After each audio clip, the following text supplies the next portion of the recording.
Okay, today we're going to do some balancing of equations, and we're going to practice with a few of them from our Nearpod slide. So the first one we're looking at starts with calcium chloride and ammonium carbonate. It's a double replacement reaction where they switch places and we wind up with calcium carbonate and ammonium chloride.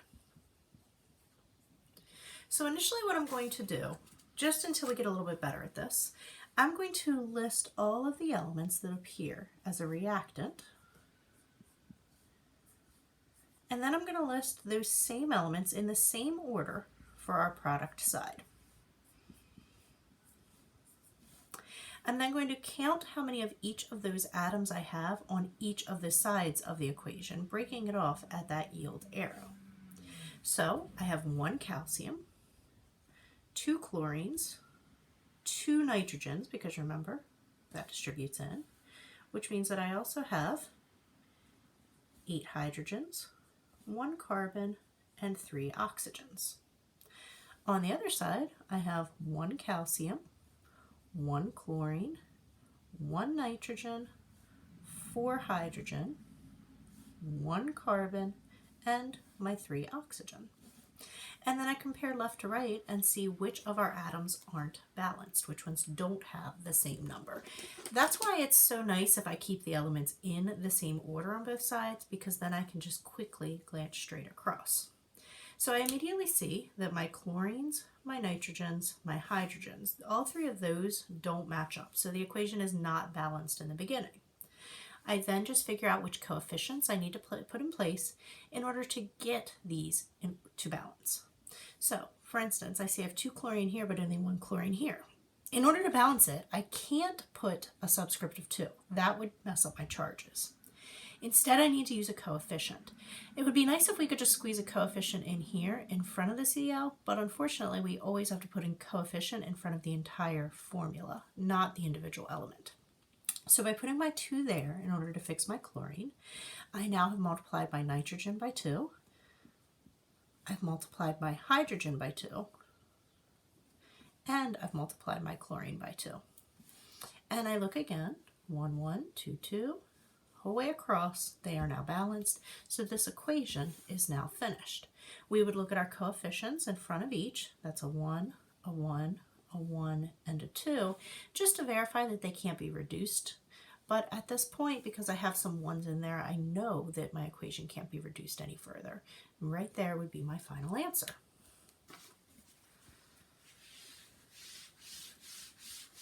For my second example, we're starting with iron hydroxide, and we're decomposing it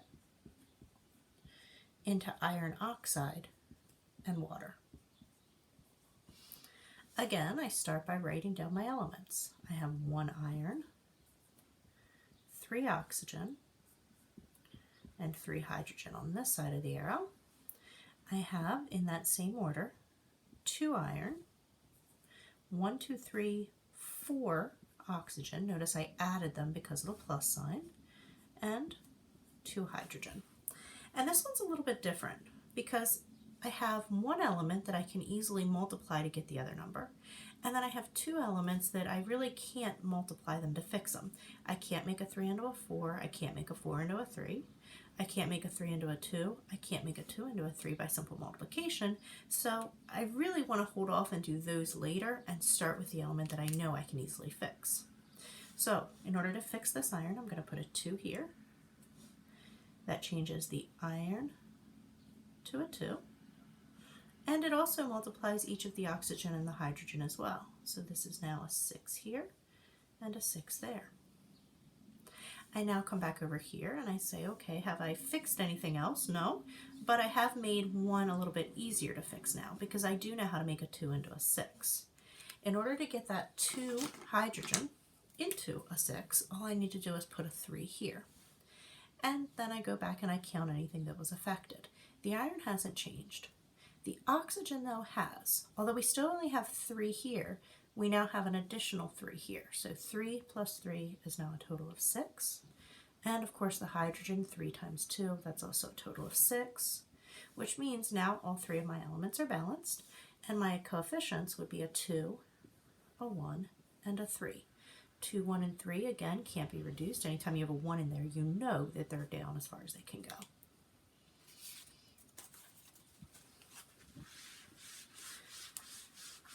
The next example we're going to look at starts with potassium hydroxide and calcium chlorate. And it ends with potassium chlorate and calcium hydroxide. This is another example of a double replacement reaction because we have 2 compounds that the elements are switching places in. This is an example that I'm going to actually start showing you how to balance things by polyatomic ion instead of by individual atom. Sometimes with formulas like this that have polyatomics everywhere, it's just a lot easier to do it in this method. So instead of breaking it apart as every single element, I'm going to keep any polyatomic ion that appears as the same polyatomic ion on both sides of the equation together. So we have potassium, and then we have hydroxide groups. We have calcium, and we have chlorate groups. So we have 1 potassium, 1 hydroxide group on this side, 1 calcium, and 2 chlorate groups on this side. That little 2 outside of the parentheses is what told me I had 2 groups. On this side, I'm going to do the same thing in the same order. I have 1 potassium, and on this side, I actually have 2 of the hydroxide groups. I have 1 calcium, and I have 1 of the chlorate groups. If you're using this method, it's great because it's a lot faster, but you do have to be careful not to inadvertently use wrong subscript. Remember, you're only going to use them as counted if they're outside of parentheses. So now I look and I say, what do I need to fix? I immediately see that I don't have balanced hydroxide, so I go over to this side and I multiply the compound that contains hydroxide by 2. That changes my potassium to 2, and it changes my hydroxide to 2. I then look and see what I need to fix. Well, now my potassium is incorrect, so I'm going to put a 2 here, which changes my potassium to 2, and it would also change the chlorate group to 2. And at that point, with the 2, 1, 2, 1, my coefficients can't be reduced, and all my subscripts now are balancing out. So that would be the correct answer for that one. The next example we're going to look at together is actually a synthesis reaction because it starts with 2 different things, and in the end they get combined into one product. So we have water, diphosphorus pentoxide, and they're going to phosphoric acid. We count our atoms, and this time we cannot use the phosphate group. Even though it's on this side as a polyatomic ion, it does not appear on this side as the same polyatomic ion. So we do have to actually break them apart. On the left, we have 2 hydrogen. We have 5 plus 1 is a total of 6 oxygen. And we have our 2 phosphorus. Over here, we have 3 hydrogen, 4 oxygen, and just 1 phosphorus. And we look and try to figure out which element's going to be the easiest to balance. Now, there is no one right answer. There's definitely sometimes, like in this example, where there is an easier answer, but sometimes even that isn't true, in which case the other hint I would give you is if you have an element that appears in every compound, save it for the end. So here we have oxygen in 1, 2, 3 different compounds. We definitely don't want to start with oxygen if we can avoid it. Instead, let's start with the phosphorus because it's only in 1 compound on each side, and it's an easy multiplication problem. So to get our phosphorus to balance here, all we need to do is put a 2 here, which is going to change my hydrogen. It's now a 6. It's going to change my oxygen. That's now an 8. And of course, it's going to change my phosphorus to a 2. And then we look again and we say, which one would be the next easiest to balance? Well, we want to avoid oxygen still because it's in so many places, and the hydrogen is now fairly easy to balance. 2 here, 6 here. All we need to do is multiply this side by 3. So when we do that, we now have 6 hydrogen, and we now have 3 oxygen here, plus the 5 here. 3 plus 5, that's a total of 8 oxygen. And our equation is balanced with the coefficients of 3, 1, and 2. So again, it cannot be reduced any further. The last example that I want to show you together before you practice some of these on your own is copper nitrate plus ammonium hydroxide going to copper hydroxide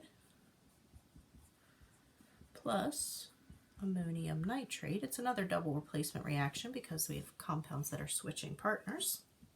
And it's another place where we can balance things by polyatomics. Do you see any polyatomic ions in this equation that appear on both sides of our reaction? If I'm listing them, I'm going to start with my copper, and then because nitrate is in both sides of the equation, I can balance that as a group. Ammonium, NH4, is also in both sides of the equation. And then we also have hydroxide on both sides of the equation. So hopefully here you definitely see the benefit of keeping things grouped together when possible, because it is going to make things so much easier than if we had listed every single element out separately. So we count them: 1 copper, 2 nitrate groups, 1 ammonium group, and 1 hydroxide group. Over here we have 1 copper, 1 nitrate group, 1 ammonium group, and 2 hydroxide groups. So we see that we need to balance a couple of different things here. And the first thing I'm going to pick is my nitrate, since that's moving from top down. In order to balance the nitrate, I'm going to put a 2 in front of this compound, which means I now have 2 ammonium and 2 nitrate. And then I move to the next thing that needs balanced. Now the ammonium needs balanced, so we'll put a 2 in front of the ammonium hydroxide. That gives me 2 ammonium and 2 hydroxide, and at that point it's nicely balanced. Now all of this work down here is something that really our goal is that you don't have to write that down every single time. Instead, our goal, especially at an honors level, is that you start learning how to balance things by inspection. So let me use this last example one more time and show you exactly what goes on in my brain, which is kind of our goal by the end, for you to just be able to do this without having to write down a bunch of work. When I look at this equation, rather than writing down the atom counts, I really just start from the left and move my way toward the right and add coefficients as I go. Let me show you what I mean. I have 1 copper here, 1 copper here. That's balanced. I move on. I have 2 nitrates here, only 1 nitrate here, so I put a 2 there to balance the nitrates, and then I move on. I have 1 ammonium here. Well, I now have 2 ammonium here, so I put a 2 there to balance those, and then move on. I now have 2 hydroxides here, 2 hydroxides there. I know that that looks good. And then I just start at the beginning again and make sure I didn't unbalance anything as I went. 1 copper, 1 copper, 2 nitrates, 2 nitrates, 2 ammonium, 2 ammonium, 2 hydroxide, 2 hydroxide, and that would be my final answer. And that's called balancing by inspection rather than counting out each of the individual atoms. Now this is something that's going to look really easy when I do it, just because I already know the answer before I start, and I've done these exact examples a million times. You need to do some practicing in order to get to this point. So the next step is actually going to have 5 more equations that I would like you to try to balance. You can write them out just on paper and then write your final answer on the slide. But I would like you to actually try these before you go any further.